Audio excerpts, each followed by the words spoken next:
Before Nneka stood the driver, trembling from head to toe. He looked utterly remorseful for his actions. "Please," he begged.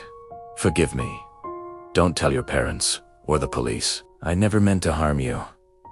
Nneka stared at him in silence for a long moment before she spoke. "I forgive you," she said, her voice steady. "But you must never do something like this again. Kidnapping is a terrible evil. You could have destroyed so many lives." The driver dropped to his knees, overwhelmed with gratitude. "Thank you," he whispered. "I swear, I will never do it again." "Go home," Nneka told him, "and change your life." In the days that followed, Nneka's life slowly returned to a familiar rhythm.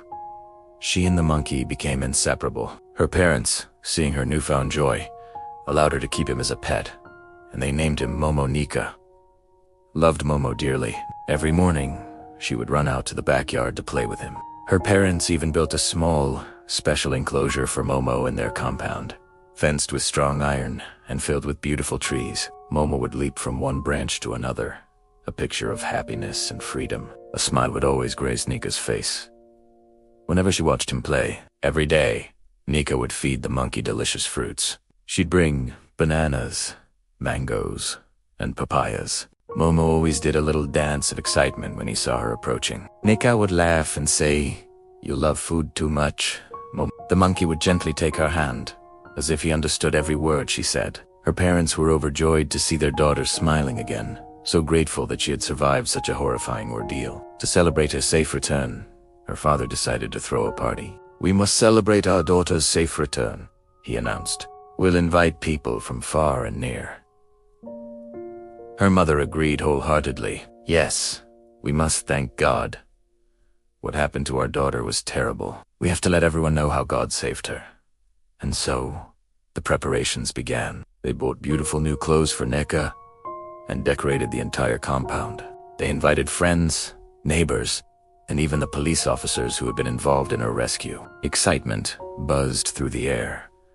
The whole town heard about the celebration. People were eager to come and see the brave young girl who had survived such a trial.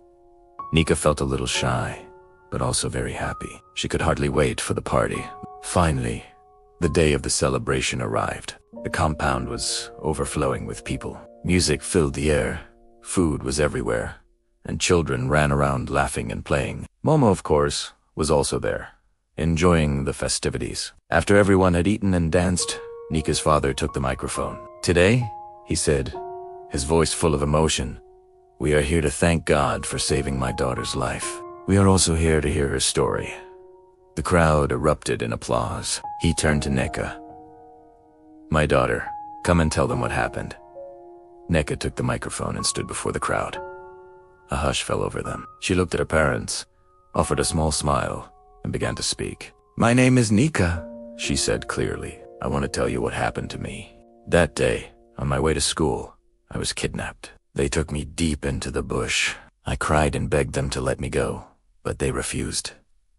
I truly thought I was going to die there. I didn't know that God had another plan for me. I was so scared."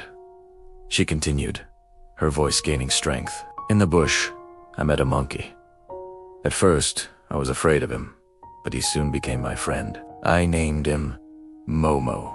When the kidnappers were asleep, I escaped, and the monkey helped me. We ran deep into the forest, climbing trees and hiding under leaves. I was hungry and tired, but Momo never left my side.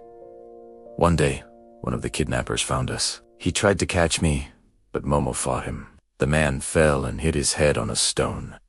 He died right there. I cried, but I knew God was fighting for me." A gasp went through the crowd. They were shocked. Nneka pressed on. "After that, I kept walking until I ran into my driver. I was so happy because I thought he had come to help me. I didn't realize he was working with the kidnappers. He took me to the road where their leader was waiting. But before they could take me again, a police van drove by. The sound of the siren scared them, and they ran away. The police stopped and rescued me. They took Momo to an animal hospital and brought me home." The crowd broke into thunderous applause. She paused, looking out at all the faces. "But I have something else to say," she announced. Everyone fell silent once more. "My driver, the one who took me to the road, was one of the kidnappers. He is here today." He came to our house that night to beg me not to tell anyone. I forgave him then, but I must tell the truth now. Evil should not be hidden. Murmurs swept through the crowd as people began to look around. The police officers at the party stood up immediately and arrested the driver. He was later taken to court and sent to prison. And as for Nneka and Momo, they lived happily ever after.